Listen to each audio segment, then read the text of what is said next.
taught us all how to hope and how to love, how to win and how to lose.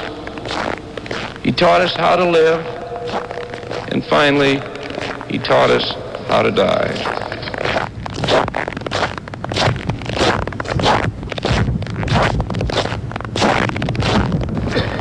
The joy of his memory will last far longer than the pain and sorrow of his leaving.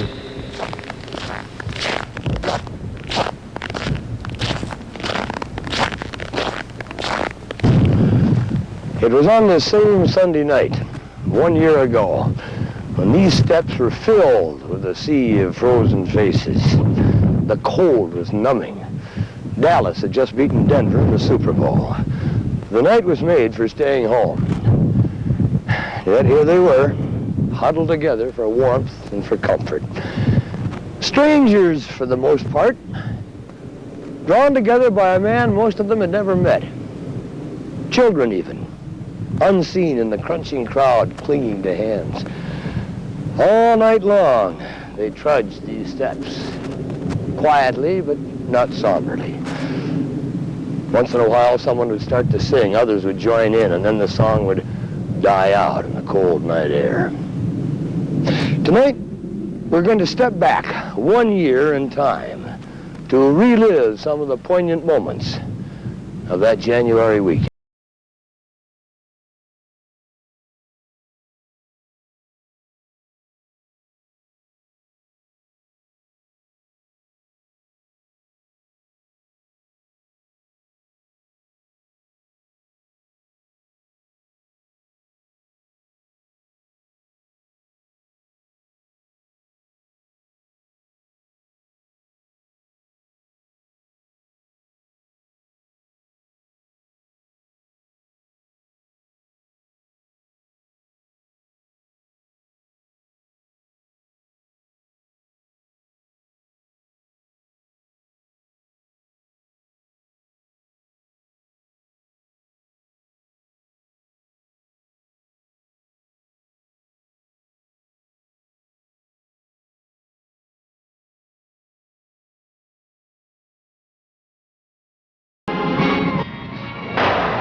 Hubert Humphrey Remembered, a WCCO television news special report, is brought to you in part by Northwestern Bell, with this helpful reminder that long distance is good business. When I'm playing football, I spend a lot of time on the road. But during the off-season, I take it easy and take care of business right here by long distance. It's the way to get things done today. Saves me time, money, and legwork. Long distance is good business. Oh, don't tell the guys in Dallas about Mickey, okay? Okay? Long distance is good business. I'm the neighborhood professional. You be the buyer or the seller. What's the difference? Well, if you're the buyer, I'll help you get the house so it's just right for you. And if I'm the seller, I'll show up your house, take care of all these papers, and help close the sale. I won't have to do hardly anything. That's the whole idea. Oh, congratulations. Century 21. We know how to close a sale. For you. Each office independently owned. You had everything ready to move in. The last time most of us ever saw Hubert Humphrey alive was here at home in Waverly, 3 days after Christmas, 1977, and 16 days before his death. 3 Minnesota Vikings, Carl Eller, Alan Page, and Jim Marshall, had stopped by to give Hubert a personalized Vikings jersey and to chat about their forthcoming NFC championship game with Dallas. The gaunt face and body were more telling than the medical reports. Hubert Humphrey knew it would not be much longer, but even then he tried hard to listen, to smile as best he could. Even then, he talked not about his own struggle, but about the character and the tenacity of the Vikings. Hubert Humphrey faced death as he had lived his life, with steadiness and resolve, and as much good humor as he could muster. Hubert had said he didn't want sadness. He hoped that it wouldn't be, a sad funeral. We really and truly never talked about his dying, but I knew that he didn't want it to be sad. And we had talked a great deal about various funerals over the years. And both of us had felt that it should be a celebration of a kind, because it's a part of life, birth and death. And it was sad and it was emotional, but it had a celebration feeling about it. And I feel that way about the year later, that for it to be a remembrance is fine, but I want it to be a further remembering of what Hubert stood for. I think that's what's truly important. Sunday morning in Washington a year ago dawned bright but crisp, a sharp contrast to the snowy, blustery weather of the day before, when the body of Hubert Humphrey was returned from Minnesota to Washington. It was a composed, collected Muriel Humphrey who climbed the steps of the Capitol, which Hubert knew so well and loved so much. A composure that was to remain intact through the stresses and strains of that long weekend. For hours before, through the night, thousands of other mourners had climbed the same steps. And now it was the turn of the who's who of Washington, the presidents and congressmen and Supreme Court justices, political foes and allies alike, who shared, if not love, then respect for Hubert Humphrey. It was President Carter, in fact, who that day said Humphrey may have blessed this country more than any of the presidents he served. This ceremony at the U.S. Capitol was the first formal tribute to Hubert Humphrey, and as one watched, one had the feeling we were all sharing in a very special and meaningful moment. It was but a blink in the eye of events, but the image lingers on.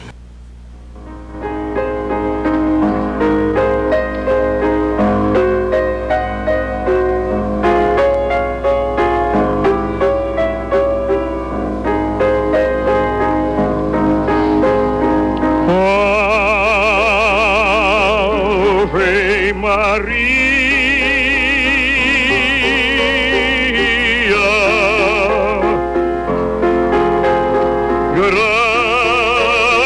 Benedicta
Even though this is one of the saddest moments of my life, and I feel as great a loss as I've ever known, we must remind ourselves of Hubert's last great wish, that this be a time to celebrate life and the future, not to mourn the past and his death.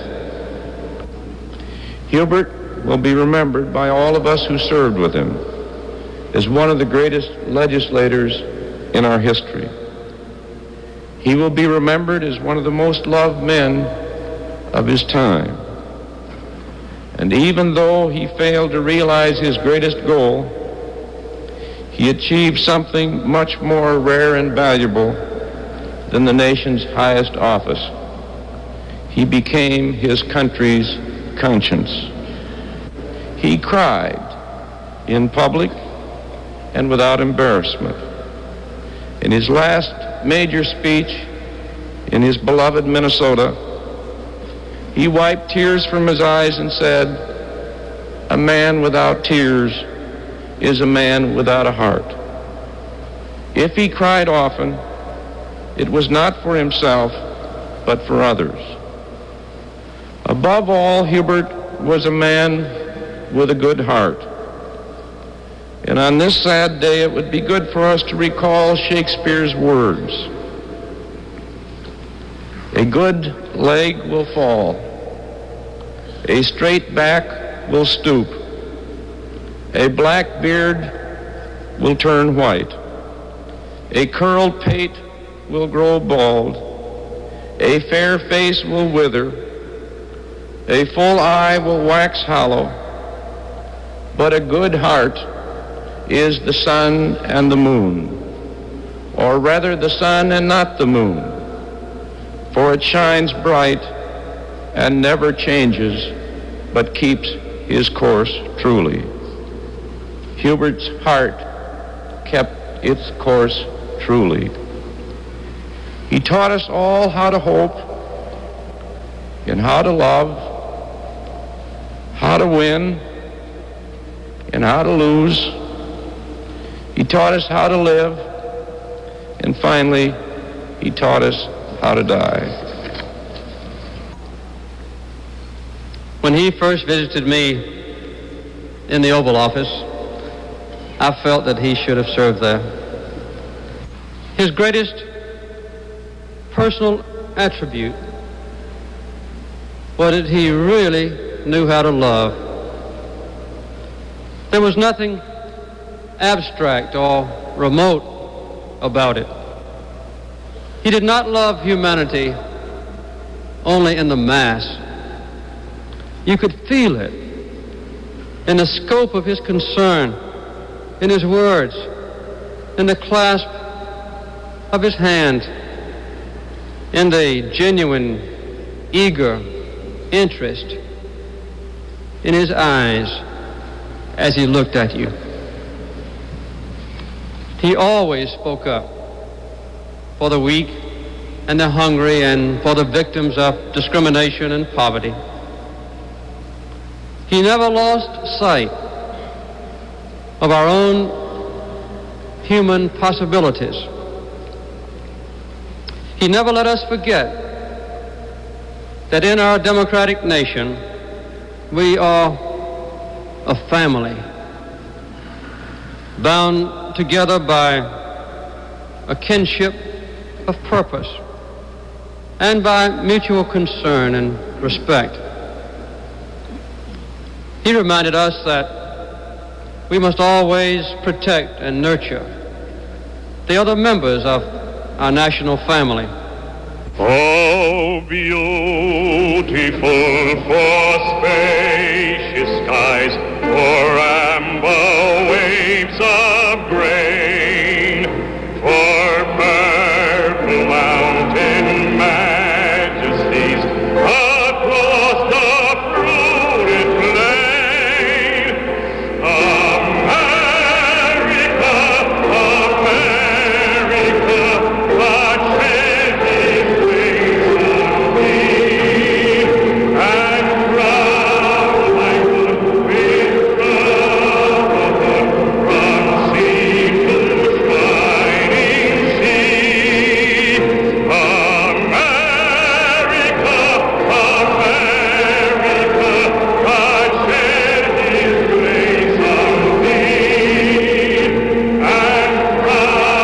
thy good with brotherhood from sea to shining sea. America, America, God shed his grace on thee, and crown thy good with brotherhood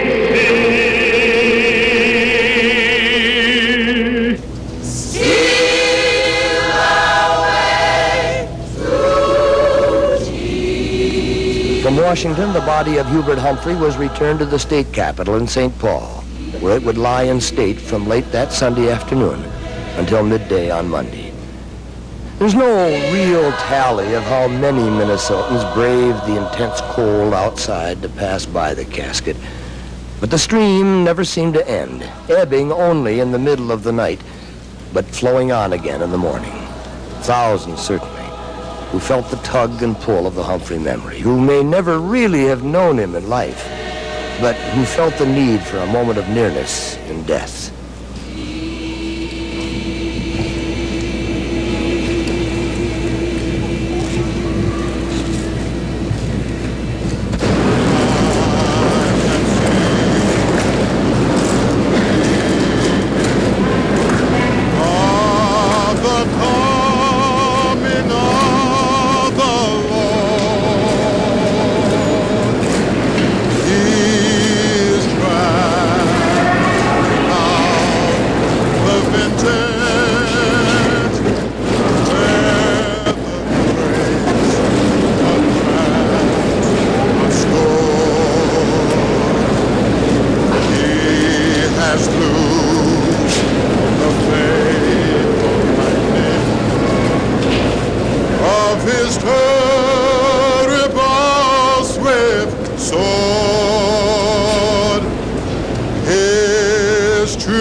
Christ was born across the sea with the glory in his bosom that transfigures you and me, as he died to make men holy. Let us live to make men free. Our God is marching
was something in this land and its lakes, and especially its people, that fed the springs of love, the streams of ideas, the torrents of enthusiasm, and which nurtured the special genius and the immense humanity of Hubert Humphrey. There was a kind of unity, of integrity in this love affair with the people of Minnesota that permitted Hubert's idealism to flower. He was a special man in a special place, and I know he would want me to say today, thank you, Minnesota. Muriel, you've heard words of praise for Hubert from many people and places. They are genuine and they reflect the deep affection for your husband and our friend. But beyond words, I think last night when we went to the state capitol and saw masses of people who stood for hours in the severe cold and burst into spontaneous song of celebration when you arrived, that this confirmed, if there was any doubt, and there's none, that this state loved Hubert in a very special way. From the church, the funeral cortege came here to Lakewood Cemetery in Minneapolis. It was dusk by then, the darkness falling nearly as quickly as the temperatures. The end of a long day, a long weekend for the Humphrey family, for all of us really. Little left to be said or felt. Hubert Humphrey was now in history's hands. Winter keeps most people away from the Humphrey grave. Many more visitors in the summertime, but even then a mere trickle compared with the throngs that pass the Kennedy grave sites at Arlington. The Humphreys say they have plans to erect a more elaborate memorial here at the grave. Well, maybe one is needed. But we have a feeling that his life will be more lasting than stone or marble.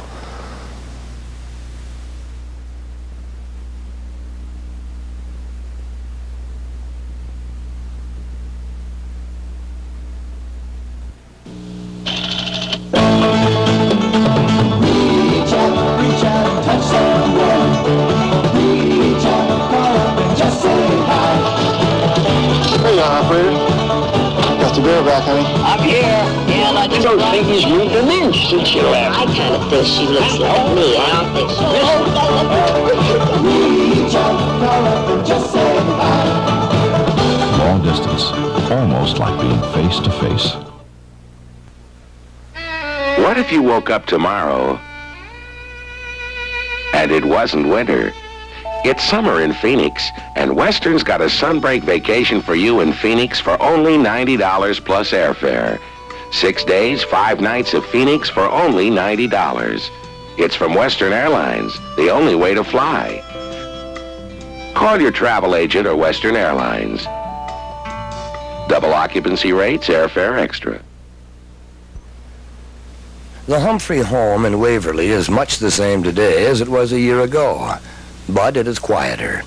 The passing months, the fresh fallen snow have softened the anguish of those year-old memories. Gone are the furtive comings and goings of the final days, the commotion and confusion of the final hours. It is peaceful and serene. And so, too, is the marvelous lady who continues to call this home. Muriel Humphrey, for 40 years, Hubert's wife, friend, and political confidant. Now his widow, the successor to his Senate seat, who chose to give up that seat rather than wage the exhausting political fight necessary to retain it in the Humphrey name. The year has passed almost without pause for Muriel Humphrey, and she told Karen Boris and me that only now is she coming to grips with her own life, her own future. I first of all got to pull my life together, my personal life, and the offices had to be vacated, and so we have a lot of, I have one office now and one secretary, and we're trying to unclutter that. And there was a lot of, when you're into public life for 30 years, you know, there's an awful lot of things that gather together. And even though the Minnesota Historical Society had been taking papers and receiving various things off and on through the years, there was still an awful lot that had been sort of put up in the attic and put off in the various rooms and so forth, and things that we had hung on to.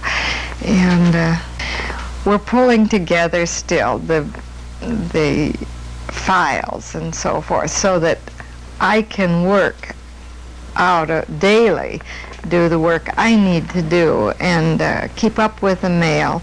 And yes, first of all, my homes. I've got well, I kid myself, call myself the madam every now and then. I've got the big apartment in Washington. I have a nice, very convenient one in Minneapolis, and then this home here and a guest house. So there are really 4 homes that I have to look after.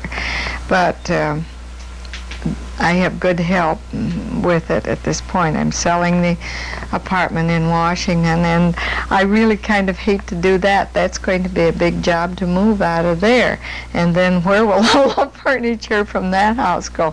I don't know. So, you know, just moving and pulling my personal things and my personal life together this year is difficult. The residence here at Waverly is a big place. It's 20 acres out here, some 20, and I've thought of various ways to go with it. I talked at one time of, I thought it was a great idea to have it be a performing arts center, but I don't know. That's a big job, and there are lots of people that are very excited about that idea and would like to talk about it, but I haven't. Have you discussed this with the State Arts Council? I tell you, there hasn't been any money come up, and I'm sort of, I'm all right, but financially, but I am not wealthy enough that I can just turn it over and give it away. And I'm sort of what they say, real estate poor. So it's something that I will have to realize some value on. And what I really want to do is move in closer to Minneapolis and be not quite so far out and be closer to my kids. Have you discounted politics altogether? Oh, no, David. No way am I going to say that. As a campaigner, not just as one who would volunteer or offer advice, but as someone who might run for public office. I don't know. I'll be, if I build the home that I'm thinking of, I'll be in the 2nd district. Did you get just... This from a lady who's reluctant to sell her Washington apartment. Did you get enough of taste of the senatorial chambers to entice you? Wait there? Well, I don't know that I'd like to run again. I might run for the state legislature. I've got a son that says, Mom, you'd be great in the state Senate. He said, why don't you run for Senate in the state? And I think I would enjoy it. It's a big job. You're not making an announcement with that statement, are you? No announcements. Besides that, I may just like having a good time and retiring. Looking back at the Senate, would you have taken the Senate job if you had it to do over again? I don't think so. Karen, I think I would have had a very difficult time running. There was so much that I wanted to do, and I wanted to be sure that I could do it. And I was new at the job. If I had been an old hand, or say I'd had a year or year and a half there, I could have run a campaign and be in the Senate too, but there was no way that I could campaign and do the job I wanted to do in the Senate too. What I missed in Washington, I guess if I had been there longer, I would have been able to have relaxed more. But I was so involved in what I was doing, and I was so tired at night that I never went out socially. I was too tired to go to receptions or cocktail parties or dinners. Only one or two did I go to this year, and I was missing our friends, and I missed seeing friends, missed taking people to dinner, that sort of thing I needed to get back into. But I would end up, getting home at 8:30, 9 o'clock sometimes, and then I would stick a potato in the oven and take off my shoes, get a house coat on, and relax. Would you take Kirpich's appointment again? Oh, yes. I'm so glad that I did. It was a fantastic experience. I think when I talked to you before, I said that it was the best thing that I could have done. A person going through that kind of trauma and emotional bad times, the best thing in the world is to stay busy. It also meant that I was a part of Hubert's life that way, and I didn't feel that I had lost him right away. I guess I still look for him to come around the corner somewhere and come walking in. I think that's a hard thing to get over with, but that's the stages that you go through. Do you ever long to just sort of come home and do your grocery shopping and, I love that sort of thing, and just forget about all of it? Yeah. The ladies that wait on me in the store know that. They're awfully good to me. And I just bounce around and in and out of stores and on my own, and I love doing that. I love coming to Minneapolis and to my little towns around here, and people don't bother me a lot. I think they're a little surprised sometimes that I'm in there or something, especially out here in the country. Here, out around Waverly and Buffalo and in this area, people are very reserved. It's not a shyness, it's a reserve that they have.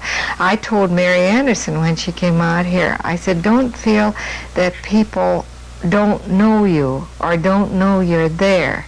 They do, but they respect you, and they respect your privacy. And if you want to be friendly with them, that's fine. Talk to them and so forth. But they don't feel it's polite to speak to you first. So, you have to kind of handle that. It's a little different in Minneapolis. But do you think you could be content with that kind of, just being at home and, grandchildren? Or do you think you've not gotten a sure. I like Washington, too. I always said I had the best of both lives, that I had the excitement of Washington, and then I had the contentment and the joy of being known and liked out here. I had a lovely experience in the grocery store the other day when I was getting my groceries put into the car. The little girl that had waited on me came rushing out, and I rolled the window down, and she said, Mrs. Humphrey, I just want to tell you that you're one of the greatest ladies I know. And she's a real young girl, and I thought, oh, that just made Christmas for me. Wasn't it lovely? That's adorable. Yeah. They know what they're doing. Yeah, look at it. That brings tears to my eyes, because that is lovely.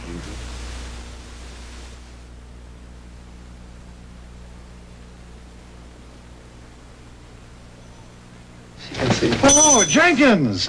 How's business? Like this elevator. We're having a record month. Oh, fine.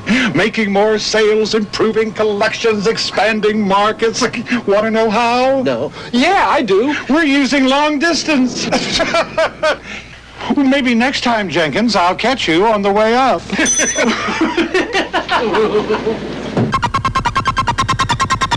Long distance is good business.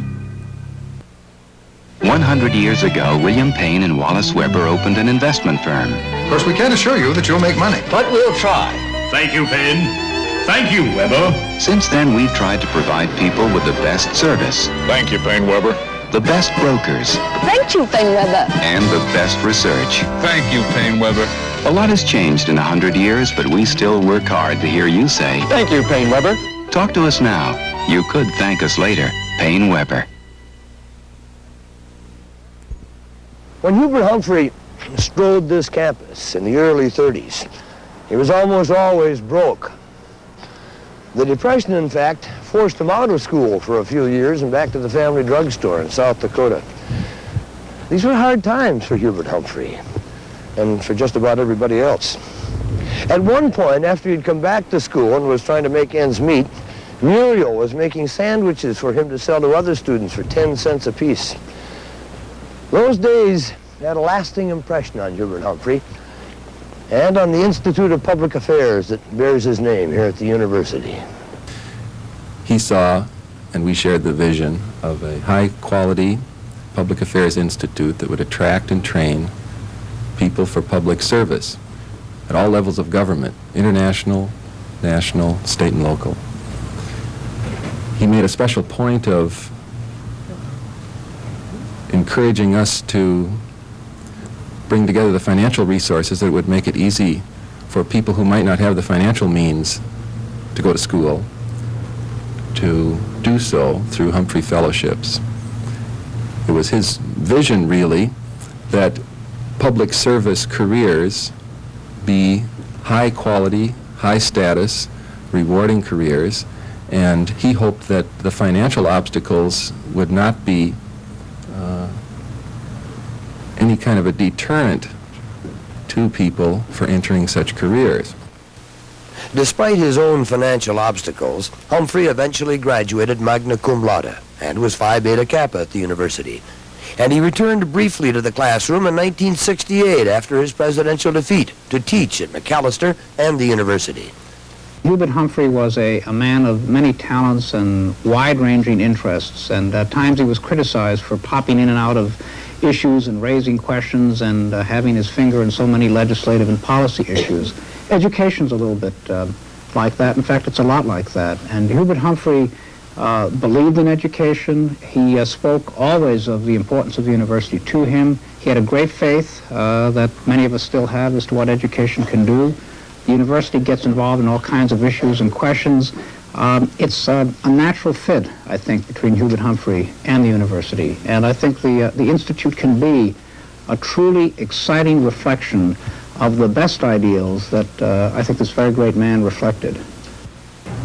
I think it was the hope and the dream of Hubert Humphrey that the Institute would be a place where the great problems facing our society could be discussed, studied, and hopefully solved. That dream is shared by the Board of Regents. We are committed to developing the best public affairs institute in the country here at the University of Minnesota. The Hubert Humphrey Institute of Public Affairs now occupies offices on the west bank of the campus. Its program, faculty, and facilities much the same as the old University School of Public Affairs. But before long, that will change, and the Humphrey dream will become reality. You recall that Humphrey, when he faced Congress for the last time, he said, first the dream and then the reality. Well, we're in the dreaming stage right now. And we're interested in really reinforcing what we already have, but particularly adding on what Humphrey wanted. Practitioners, drawing from the public agencies, postdocs, graduate students. We do really believe it's a living memorial as well as this physical institute here on campus. To fulfill the dream, planners have set a goal of $20 million for the Humphrey Institute, and $14 million already has been raised, with more large gifts expected this year. Some $5 million will go into the structure itself, atop what is now the Science Classroom building on the East Bank overlooking the river. No specific plans have yet been drawn, but the vision is there. Somehow the building must be expressive of the life of Hubert Humphrey in public service, so that when people arrive into the building, that is, enter the building, that they'll get some sense of the inspirational purposes of Hubert Humphrey's life. And this is going to be one of the really key challenges that we as architects are going to be facing. That is to give the building a character and a spirit that say something above and beyond the purposes of the building in terms of its programs and people. We'd like to see it as we see it as a living memorial, not just in terms of the programs, but in terms of the way the building expresses these programs. For instance, the Lincoln Memorial and the Jefferson Memorial inspire people, but people who go there only as spectators. We'd like to feel that what makes the Hubert Humphrey Institute a living memorial will be the people and programs that are there and that give it life. And our purpose in terms of developing an expressiveness for the building will be to give visibility to that spirit of Hubert Humphrey. The positioning of the new building right on the river bluff affords a lot of opportunity for identity.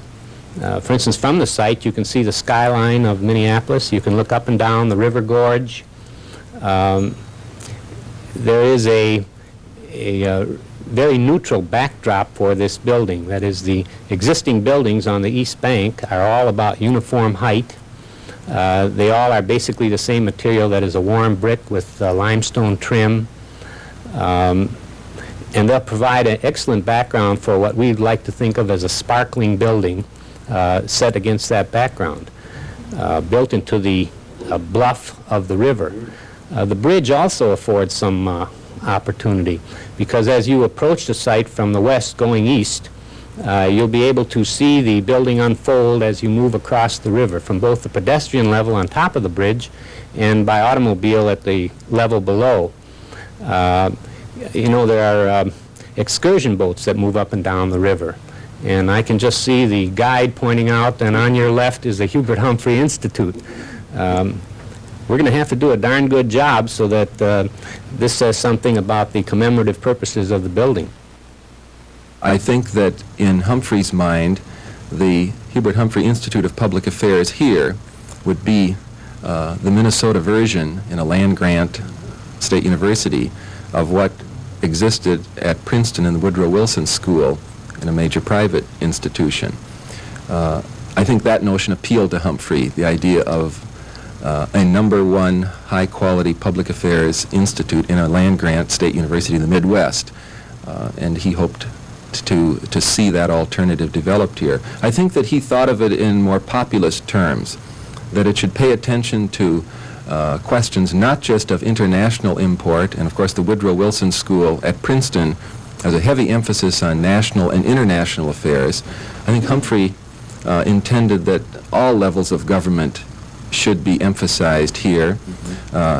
In thinking about what he said and what he wrote about this question, we've come to the conclusion we want to pay substantial attention to legislative affairs, which again is an emphasis that's not present in many of the older, better established Public Affairs Institute. The Johnson Institute continues to have largely an executive focus, as does the Kennedy School and the Woodrow Wilson School. But none make an emphasis on the legislative aspect. And we think that's interesting, and we think that's a challenge. And of course, Humphrey's career as a senator, as the premier legislator in Washington, gives us additional encouragement to try to develop this. The Humphrey Institute won't be completed for at least 2 years, and probably only after some predictable squabbles over curriculum, design, and mission. But a good chunk of that $20 million will go for fellowships and scholarships, so that future Hubert Humphreys won't have to sell sandwiches to fill their educational appetites.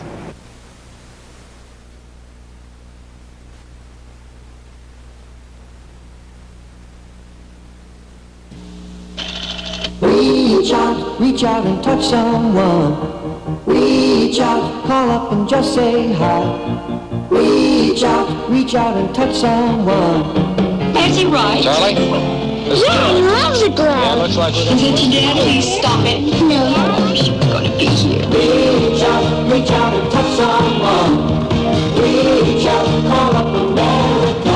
Long distance, almost like being face to face. All over America, Amoco is working to make our country less dependent on foreign oil. Here on the Utah-Wyoming border, Amoco helped open up 8 new oil and natural gas fields where it was once thought unlikely deposits would ever be found. New supplies like this mean fewer dollars have to go overseas for imported oil, and that helps America's balance of payments. The result is a stronger American dollar, and that's good for all Americans.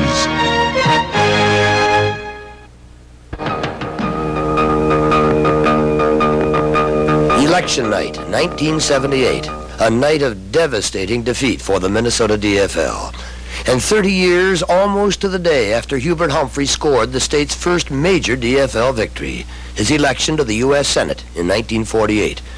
But in 1978, Hubert was gone, and so too was his political magic. If Hubert Humphrey could be with us today, he'd say, please, in my name, send Wendy Anderson back to the United States Senate.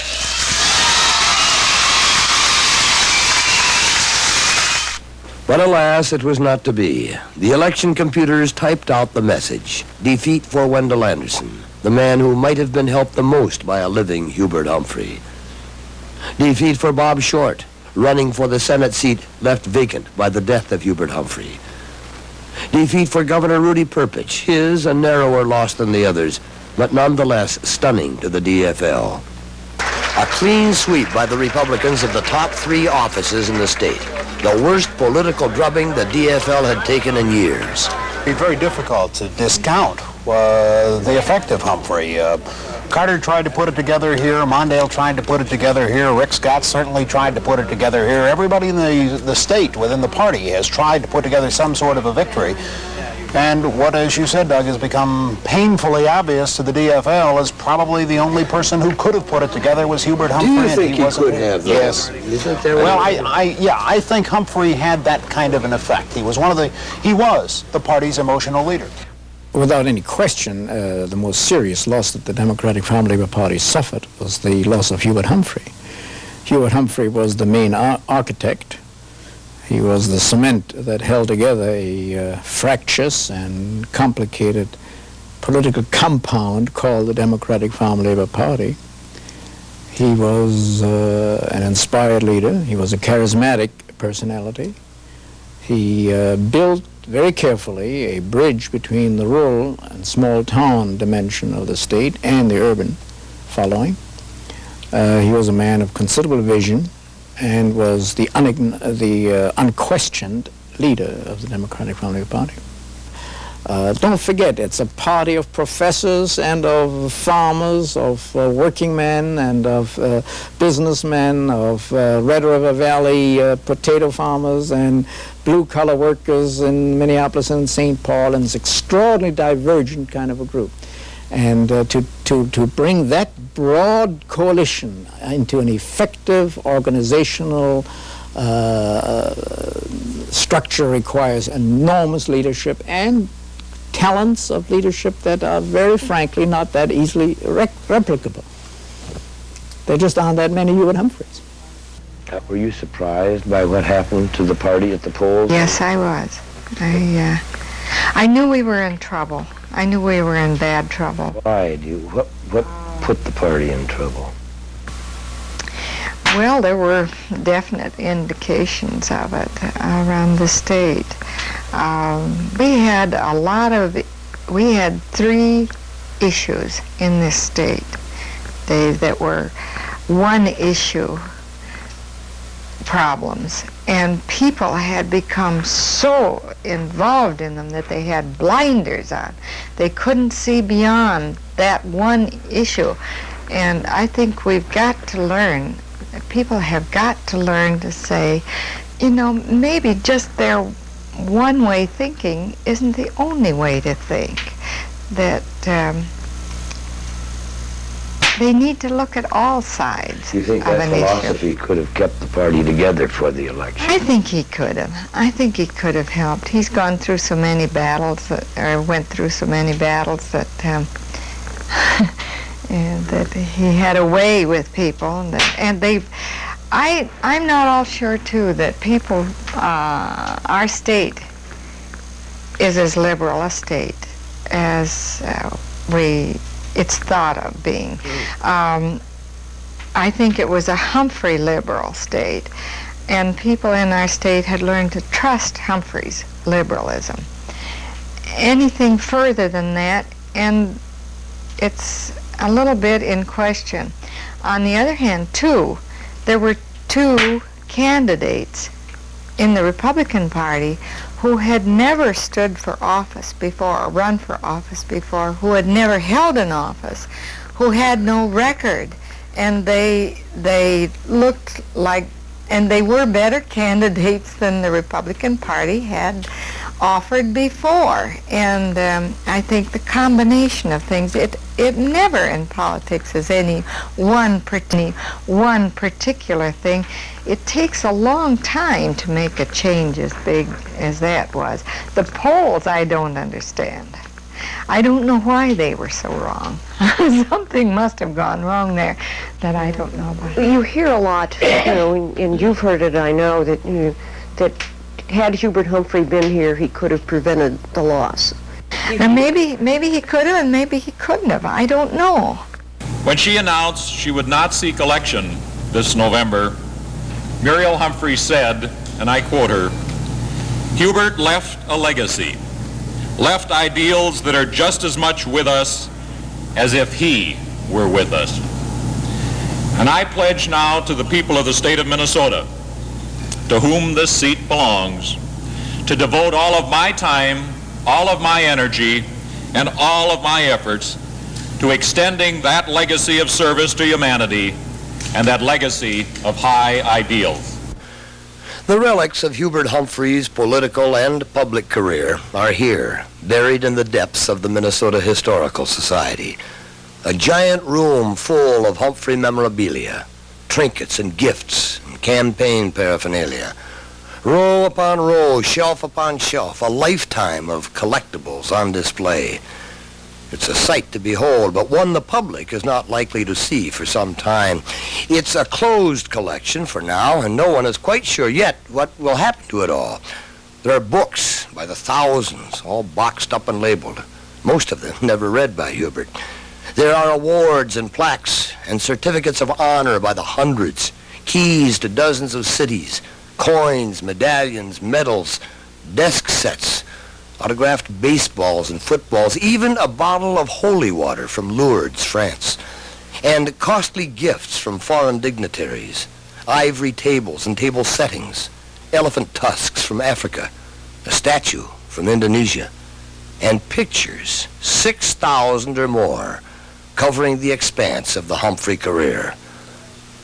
Surrounded by all of the reminders of the Humphrey life makes it harder than ever for us to believe that he's been gone a year.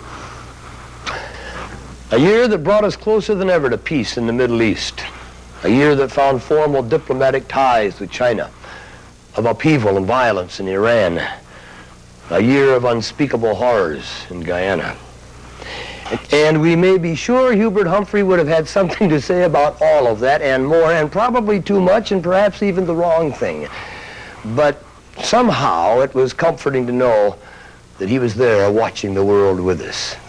That we could expect from this flood, this outpouring of words, a drop of insight and wisdom and vision. And of course, that's what we miss so much. But life has a way of going on. Events don't stop to mourn men, which doesn't mean that we can't stop for a moment to remember. Mom said, yeah, they'll take your picture if you wipe your eyes with the Kleenex. Well, that's all right, take it. Fellow that doesn't have any tears doesn't have any heart. Hubert Humphrey Remembered, a WCCO television news special report, was brought to you in part by Northwestern Bell. Travel anywhere in the country quickly and economically by calling long distance.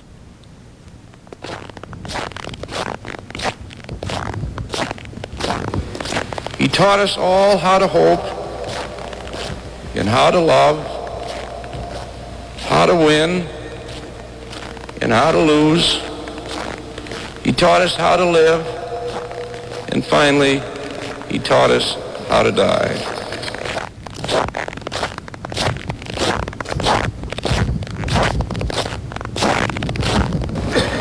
The The joy of his memory will last far longer than the pain and sorrow of his leaving.